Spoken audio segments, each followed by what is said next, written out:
it's all about the personality? No. No. Gay women are still held up to the same sort of standards that men would idealise. I remember if I watched Love Island, then I would start to think, oh my God, I need X, Y, Z done. My name is Arno from France, and in today's video I'm going to asking what's the beauty standards in the UK if you want to be considered attractive. So hopefully you will enjoy it. If you enjoyed it, please like and subscribe as well. It's a big help. And yeah, let's do it. What's your background, where you're from a little bit? Yeah, so I'm Eleanor, I'm 25, I'm from Shropshire, I live in Manchester. What is the beauty standards for you in the UK as a 25 years old, Yeah, I think it changes. I think maybe when I was growing up, skinny, thin was best, tall and skinny. I think it depends who you ask and what your ethnicity is, maybe what your sexuality is. It can really depend. I think there's a lot of pressure on young women to either be curvaceous, so I don't know if you've heard of like slim thick, so still being slim, but curvaceous. A lot of people care about what men think. Obviously that you can't really apply that to gay women, for example.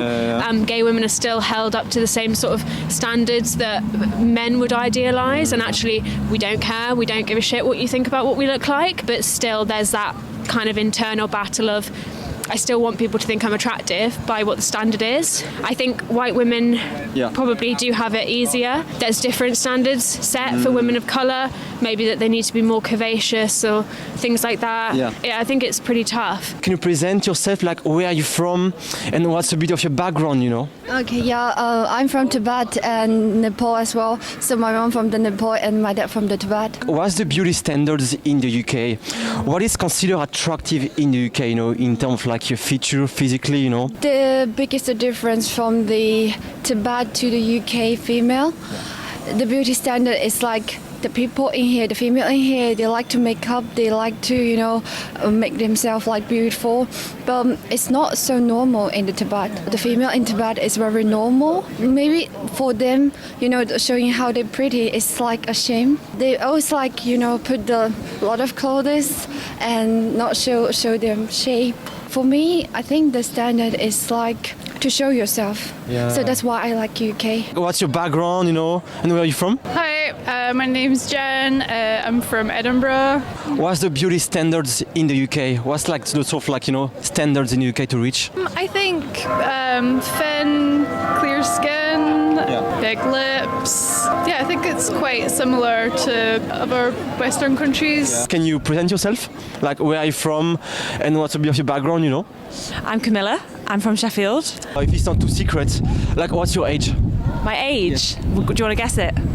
Maybe, I would say maybe 26. 30. 30! Awesome. I'll take that as a compliment. Yes. I think British beauty standards, I'm going to be really honest and say I think I'm at that age now where I don't really care and I can kind of just wear what I want and I don't mind. I don't have a kind of, I need to look this way because I'm 30. However, if you'd asked me at 26, I would have said a completely different thing and said a lot about, Instagram, influencers. I don't have Instagram or Facebook anymore, so I don't involve social media. No. So why is that? She's too old for it. I just find it boring now. You think social media is all about, how you look like? It's like a bit too shallow for you? Yeah. Well, and it did affect me negatively, so I just thought I don't need that in my life. Where are you from? And what's a bit of your background, Yeah, I'm Lily. I'm from Sheffield. I'm 25. What's the beauty standards, for you? Well, it depends who you're talking to. I'd say across the board it is like quite slim, long hair, quite neutral makeup, like that sort of vibe. In Sheffield specifically, I'm going to go with like the climber type, like outdoorsy, So you think people in Sheffield are more sort of focused on the personality? Yeah, I'd say so, like quirky, individual, outdoorsy, not afraid to take risks. Like I'd say that, like more personality out there, not afraid to express themselves. You think people in London are more focused on the sort of like look rather than the personality? Ooh, I'm going to say yes because it's a bit more high end, and I think that in terms of like what people earn down there, it's a lot more, so they have a lot more disposable income to spend on stuff like that, whereas here there's a little bit less. So it's a class thing, definitely. Can you present yourself, like, where are you from and what's a bit of your background, I'm from South Korea. I'm a graphic designer, 32 years old. What's the beauty standards in this country, to be considered attractive? Here I see a variety of people from a lot of background, unlike Korea, because when you visit South Korea you can see a single ethnical background, but I can see here Africans, Hispanic, Arab, many shape of body, but they all look feminine, like in skirt and a short skirt and heels, a lot of makeup and long hair.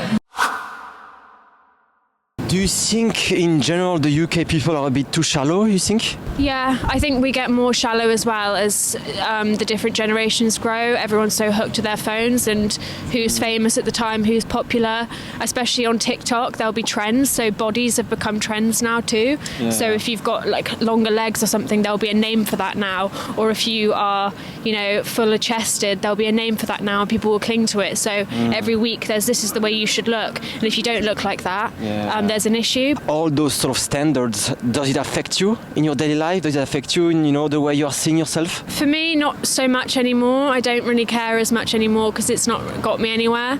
I think a lot of women, we waste a lot of our time caring so much about what people think, but actually it's not going to put money in my pocket, it's not going to put food on the table, so why should I care so much? And I do think as much as younger people are feeling the pressures even more, there are certain groups of younger people, younger women, who are kind of throwing those ideals out of the window and just doing what they want, and I think that's really empowering too. So you're mentioning in the UK people like to show themselves.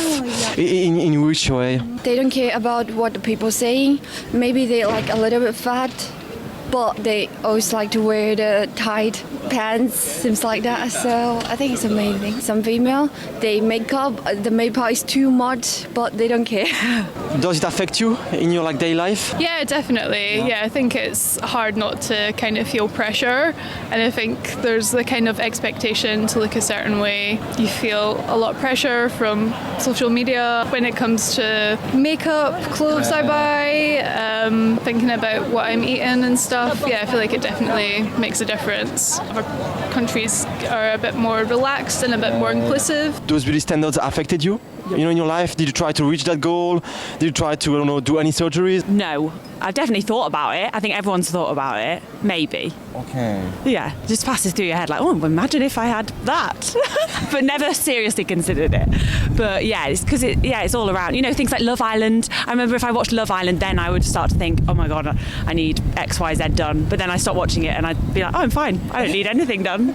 Those standards affect you in any, shape or form in your daily life? Yeah, 100%. Like as soon as you walk outside the house, I mean, even as soon as you go on your phone, you've got targeted ads, haven't you? You've got things on social media, influencers, all that stuff. But then you step outside and then you've got the way men respond to you or the way other women respond to you. It's just endless. So regarding that, you made some changes in your daily life to try to match those criteria? Subconsciously, not consciously, I try and not do that and just live authentically. But it's hard not to when you've got a lot of influence around you. Oh. So yeah, unconsciously. So you think in London people are spending their money on cosmetic surgeries to improve their looks? I'm going to say yes, but also I think that there's a lot of money spent on individualism as well. But a lot of high-end brands pushing this image of you can be different and you can buy this really expensive thing to sort of prove that. Whereas down here there's a lot more grassroots kind of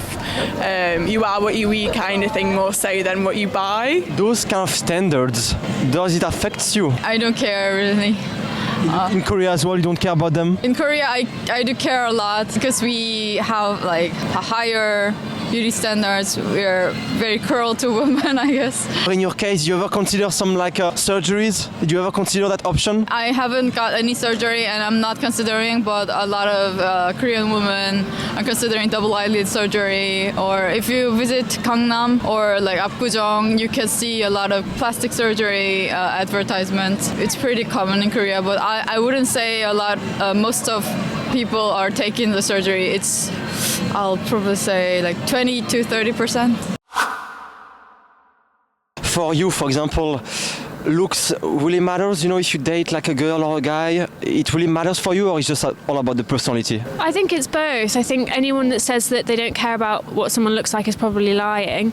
But I also think that if you like somebody, then they get more beautiful as you fall in love with them. So I think it's more about somebody's vibe. And if they dress nice and if they're clean and they're a good person, I think that goes far longer than if they're just attractive. You think in the UK the looks doesn't really matter in a way? Doesn't matter. Yeah. Right. Yeah. So for you, it doesn't. For example, if you are dating someone, looks doesn't matter for you. It's all about the personality. No. No. Your appearance, you have to, attract somebody. Yeah. Then, the people will get to know you deeper. First is, to be honest, it's your appearance. And I think the chemistry is directly from the appearance. Like, even for you, why you choose me, you have your reasons. It's true. So, you look around, the people, if you look around, then you search one people. Yeah, yeah. In your case, does the look really matter for you, or it's all about the personality for you? I'd be lying if I said it wasn't a factor at all. But yeah, I'd like to think that personality is more important to me, definitely. For example, if you want to date someone, the look doesn't matter. It's all about the personality for you. Yeah. Obviously, it's nice to think, oh, they look nice, but I think it's more, do they look like they're confident in themselves? Do they look like they're having a nice time in life? Do they look like they're okay? Do you know what I mean? Rather than, wow, their eyebrows are perfect or something silly like that. Does that make sense? Look doesn't matter for you. It's all about the personality. I think there's definitely an element of attraction there, definitely, like visually, but I'd say for the most part, if they're a good person, then that's attractive. Doesn't matter what you look like. So you think people in Korea are more shallow than the people in the UK? Partially, I can say yes. If you're dating someone, looks doesn't matter. It's all about the personality for you. Look matters. It does matter to a certain extent for you. Which extent? height, and but I see a lot of details like eyelashes or eyebrows, certain kind of things.